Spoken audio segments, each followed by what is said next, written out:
astounding and crazy. And then obviously Wu-Tang and Gangstar. And that was always kind of more my influence than, say, a Tribe Called Quest, who I loved. Like, don't get me wrong, Tribe was like, you know, the biggest thing for me. But that's not what made me want to write. Mostly what made me want to write, I think, was like Hyro in 92, 93. From Burnt to, No Need for Alarm, 93 Till, and Fear Itself. Though that was the time period where everything that they were doing. Yeah, somebody just said Black Moon. Yeah, absolutely, Black Moon too. That whole time period. That was that's what made me want to really, really be an artist and make demos.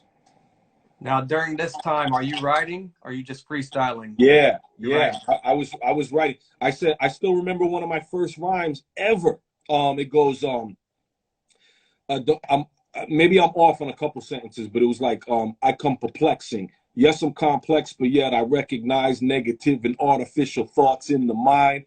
Turmoil strikes, excites, and sparks my darkness, geared to be heartless. You fear that I'll smear blood on your face. I erase blank expressions. Misplaced, lost aggressions will never be acknowledged. Bottled up, retarded, discarded, parted and split. I started shit with them kids with the guard admit. You know, and it was really me like sweating Hyro. You know what I'm saying? And the Hyro flow. And I also really was into Organized Confusion from the first album, but then when Stress came out, that was it. Like that was like an atomic bomb. When I heard Monch on Stress, and I love Prince Poe too, but for some reason when I heard Monch, he was like a fucking superhero to me, and I wanted to be that rapper. You know what I'm saying? Right. So, at what point did you pursue being a rapper, as far as having your own album, really being out there with your peers like Souls of Mischief and Pharaoh? At what point did you get into pursuing a record deal? Well, it wasn't even a record deal at first. It was a matter of I didn't even know that was a fucking option at this point. At this point, I was like looping you know the Good Morning Vietnam. Right. I Wu-Tang. was I was doing pause tapes and then rapping over that and making my own joints. And what happened was my uncle and my father shared a house. My uncle lived in the upstairs and my dad lived in the downstairs. My uncle moved out, so my dad moved upstairs, and my dad gave me pretty much the entire basement. So at this point in time, it's like a hip hop shrine. I had everything going everywhere. And I tried to make one point an office. I was like, this is gonna be my office. I'm gonna start up, you know, this whole thing, and I'm gonna draw a logo. So I'm sitting in there drawing logos and shit. And I wanted to link up with somebody who knew what they were doing. And at that point, I moved away from the town that I lived in with my mother and moved back into my dad's, like what I'm saying. But the town that I came from, that my mother lived in, there was these dudes called the Demigods, and I thought they were crazy. And they had like, in high school, they had the ability to silk screen in whatever art they were in, art class. So they had like jackets with this dope ass logo that said Demigods with a little flying saucer and an alien head coming out. And I was like, holy shit. And they were like 3, 4 years older than me. So they were super fucking cool.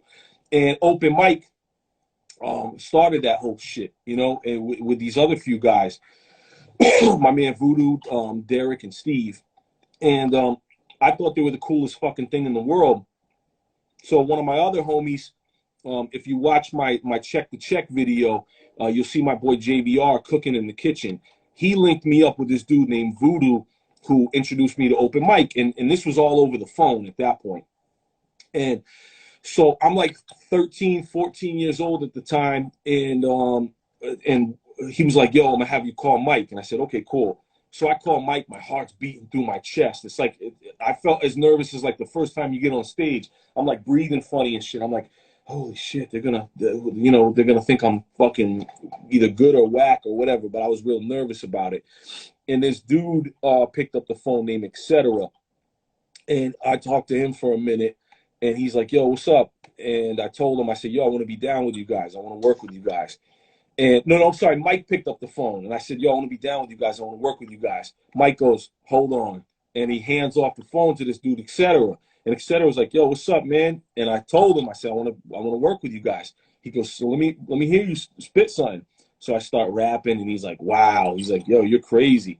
And he told Mike, he's like, "Yo, you got to have this guy on." So Mike gets back on the phone. He's like, "All right, you're in," and that was it. And but it was a huge deal to me, and I was bugging out. I was like, holy shit, like I felt like I got signed, you know what I'm saying, just by getting with this little local crew. So I had already been at the local college radio station for like a year at that point, and so we would go up there in the studio B room, the off-air room. We started recording our demos, and we had this dope fucking demo. Matter of fact, literally the other day I just started remaking it. Hold on. I started remaking our old demo because I have the original sample. And me and Open Mike, we had this song called "Feet Don't Fail Me Now," and it was a true story about like us going to New York to try to get on and do all these things, because we would do that. We would drive down to New York. We go to the ciphers on 125th Street. We would go link up with people we knew who had studios. Mike had a relationship with Full Force. You know what Full Force is, obviously. Oh, yeah. So Mike we were going down there to Full Force's studio. It was really wild. And what is this? I think this is a George Benson sample. It's called Valdez in the Country. And this is the sample.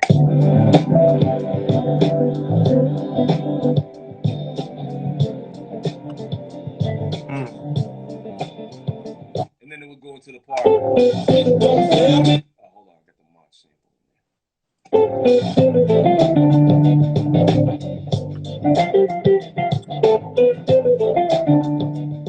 So we did that, and it had the Organized Confusion sample in there. Feet don't fail me now. Gotta make it to the studio some way, somehow. And we recorded. It was my first recording ever. And I was fucking gassed. I was still a freshman in high school. And I was like going into school with this tape. I'm playing it for people. Nobody around that area had tapes and shit. Nobody was recording. It was impossible, pretty much. You know what I'm saying? So I'm going into school. Everybody's sweating me. Everybody's like, holy shit, you got a song? That's crazy. And the song was dope, too. It came out really good. It had like a Far Side Souls of Mischief feel. And so that was, and we still had one of the original members of the group. It was me, Mike, and this dude, Derek. And then Mike and I split off because we decided we wanted to do some other shit. We wanted to get deeper into some the shit that we were studying and talking about, which was the conspiracy theory shit and the alien shit. So Derek broke out because he couldn't vibe with that, and he didn't want to get on that form of lyricism. The whole reason Demigods at that point was staying chill was because, you know, Derek and them were kind of more like Far Side, Souls of Mischief, like just real whimsical shit. And I was going into a direction of like saying really crazy shit. I'm writing these raps, and Mike is like, yeah, I like this too. I feel this direction that you're going in. So we started changing up our shit, and we did this song called Galaxy Rays. And that's actually out. It's on Spotify and iTunes, and it's the original demo from then. And we did this song Galaxy Rays, and we're rapping all this cosmic shit. And there was, other than like Ultramagnetic MCs, which what we sampled, there was really nothing out there that was like that. Yeah, Esoteric's definitely a member of Demigods. There was nothing out there that was like that. And you know, me and Mike, we were reading conspiracy theory shit. We were reading Behold the Pale Horse. We were going to New York and buying Holy Tabernacle scrolls from Dr. Malachi Z. York. We were out there arguing with the Israelites and yelling at them, and they're yelling back at us, and all types of crazy fucking shit. And so that was starting to reflect on our music. And then at a certain point, I still got it. Then after a certain point, fast forward a couple of years of us going to ciphers, things started to change a little bit from that crazy shit, and the Lyricist Lounge shit started happening. And we were out in front of, we would always go to like the New Eurekan Cafe in New York. We started hanging around Punchline and Wordsworth, A.L. Skills, motherfucking Wise Guy and Gaston, Rise, Stronghold, Adams Family, all of that New York movement that was happening. We were around there, and at that time, the dope shit was saying really slick, fly shit for the ciphers. So that started to change our sound and direction again. And that's when Open Mike and I did, I don't know if you guys can see this. Get the glare off this shit. We recorded this and we printed up. This is like the worst picture ever. So funny. But we were gassed because, bro, I had like a real deal cassette. You know what I'm saying? And it was ill. And we were passing that out. I remember I gave one of these to Rakim. I hung out with Rakim one day. This is right when the 18th letter dropped. And Rakim and them had me hanging out on the bus with them. And Rakim was really super fucking cool. I gave him one of those tapes. They probably threw that shit right in the trash. But, you know, it was really dope. It was a super dope time, man. Was your first placement on Jedi Mind Tricks as far as a major release? Yes, it was. I think actually, I wish Self would be able to verify this, but I think my first thing that was the first biggest thing, and I think the first thing that was like pressed up at all was an Eddie Ill and DL mixtape that I had a verse on, and I think that was right before the Jedi Mind Tricks dropped, or maybe not. Maybe the Jedi Mind Tricks dropped first, but that was my first major thing. That was the crazy thing. And the way that happened was I was up at that radio station I told you about. And all of a sudden, the way me and Mike rapped, we didn't know anybody who rapped like that. Do you remember that Blind Melon video with the little girl who dressed up like a bee? She couldn't find nobody who was like her. That's how we felt. We felt crazy. We felt like no one could relate to us and fuck with us.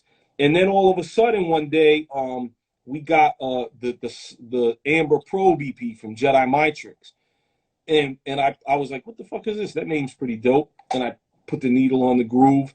And I was like, and Mike was there. We were like, what the fuck is this shit? Who is this? And it had an email on there. So I emailed the shit. And I was like, yo, what's up? I'm Apathy, the alien tongue, blah, blah, blah, blah. And me and Paz got on the phone. We talked for hours. And this is like when there was no long distance plans. We were just tons of fucking money with long distance. And I would call him up and rap on the phone and fucking kick all these verses and all of that shit. And I was living with my father, and I ran up the phone bill like fucking crazy to the point where my father, I worked with him doing painting. And I bought this little samurai sidekick or whatever the fuck it was. It was dope. And he took that shit from me because I racked up so much money. He took my shit. He was like, I'm taking this until you can pay me back. And I never got that shit back. But it was dope. And, you know, I used to call Paz up all the time. And, you know, we would rap. And so anyway, at a certain point, Paz was like, yo, I'm working on this album. Come down to Philly and record. And I was like, oh shit, all right, okay, cool. And actually I was dating Eternia at the time. Her and I, she lived with me in Connecticut. She came down from Canada to live with me. And then so her and I took the train to Philadelphia and we met up with Paz. And then yeah, Paz and I are gonna work together. I heard he said he wants to do an AOTP album. But anyway, her and I went down there. We started recording for that. And actually, I think I recorded like one more song. And there was a verse from Eternia, but they didn't use it. I don't know why they didn't use it, but it just didn't get used. And I think Stoop didn't like it or something. I have no idea what. But so that was the first thing. And then that was definitely the first vinyl I was ever on. Okay. Take me back to Eastern Philosophy, that whole recording process and getting ready to come out with your first debut album. Eastern Philosophy was crazy because it had a lot of incarnations. Like, I had the title Forever. You know how, like, Illmatic is Nas's first shit? Maybe he had that title for a really long time. that's how my Eastern philosophy was. Like I had the title way before, so there was like all types of songs I recorded. That old boom bap was originally going to be on Eastern philosophy. Ain't Nothing Nice. All my early Bud shit was going to be Eastern philosophy, and then after Self and I recorded all those 12 inches, I was listening to them, and I'm like, this doesn't sound cohesive. It doesn't sound like an album. I don't want to do this. So we pumped the brakes on it. And then a short time later, I got back on that shit and was like, yo, I really want to use this title, but I want this to be my Only Built for Cuban Links. So Only Built for Cuban Links was my cornerstone to build that album. Like I wanted it, and I knew I'm smart enough to know that even if I try my hardest, it's not going to be anywhere. It's not going to sound like Only Built for Cuban Links, and it's not going to be as dope as Cuban Links. But that's what I wanted to be my inspiration in the griminess.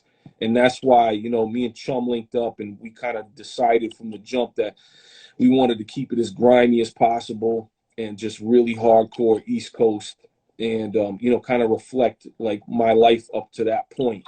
And there was, you know, that was the whole thing behind that. And that's why I had Open Mike do the cover so grimy like that. And actually, the weird thing about Eastern philosophy, I was signed to Atlantic at the time. Right. And Eastern philosophy was also, I'm forgetting the biggest part of the story. Eastern philosophy was a backlash of all the bullshit that Atlantic tried to make me do. Because all the shit that Atlantic wanted me to do was so fucking fugazi and weird and shit. And Eastern philosophy was me like rebelling against them because they told me I could do it. At a certain point in time when we realized that we could not come to terms with each other, Atlantic was like, all right, well, just do your underground album. Maybe it'll help spark something. And they're thinking I'm going to go off and be like a Soldier Boy who's going to accidentally make an underground hit. That wasn't it. I wasn't looking to do that. So I went off and recorded Eastern philosophy, and I made it exactly how I wanted to do it, you know, and I was really, really methodical about everything that I did on that album. Did anything ever materialize on Atlantic Records? How long were you over there before you cut ties? I was there for I think 4 years, and I think they released like a or they blasted out like a promo joint that was Sub Beatrice song, which was so contrived by them and so forced. And it was a joke that me and Chum had. And my A&R, Mike Karen, we always used to have a lot of inside jokes. You know, you could tell everybody did. Wu-Tang and them did when they did their little funny skits. And, you know, but Mike Karen tried to make all of our jokes into music and make it into songs, and it just didn't always translate. Sometimes it did, like root beers in your fridge. That was one of our inside jokes that we just decided to make a song about one day. And but Atlantic, we had the song What's Up Beatrice, because it sounded like What's Up Beaches. And that came from like us hanging out one night where somebody said it. They were like, "What's up, Beatrice?" And the girls were like, "Excuse me?" We said, "Oh, I thought your name was Beatrice." It was so stupid, but it stuck. And Atlantic wanted me to do that, and it was just super whack what they wanted me to do. And I get it though. At the end of the day, they got to sell records. They got to do what the fuck a major label does, but it just wasn't the right fit for me. And I wish they would have let me go more of a route of like a little brother and you know, put that type of energy behind us and kind of just let us do what the fuck we do and hope for the best and maybe use us as a tax write-off. Right. But it didn't go that way. And then they let me work on Eastern philosophy, and they were like, yeah, sure, go find an independent label that I help put it out. And I was shopping Eastern philosophy, and Chuck Wilson from Baby Grand, Chuck was like, yo, what are you doing with this? And I was like, yo, I'm shopping it around. I got some offers, which was not true. And I said, well, I want this much. And he was like, well, I'll give you this much to take it off, which was a lot more. And he's like, if I'll give you this much to take it off the table with everybody else. And I was like, I'm on the phone. I'm like, But you know, on the phone, I'm like, yeah, no doubt. All right, cool, that sounds good. But I'm like, what? Because you know what I'm saying? It was a lot of. It was more money. I got more money from Chuck than I got from signing with Atlantic. You know what I mean? So it was I was doing that. I'll circle back if you don't mind. I want to answer this question. Absolutely. I want to know how it was doing the joint with Nas. But so we did that, and we had Atlanta.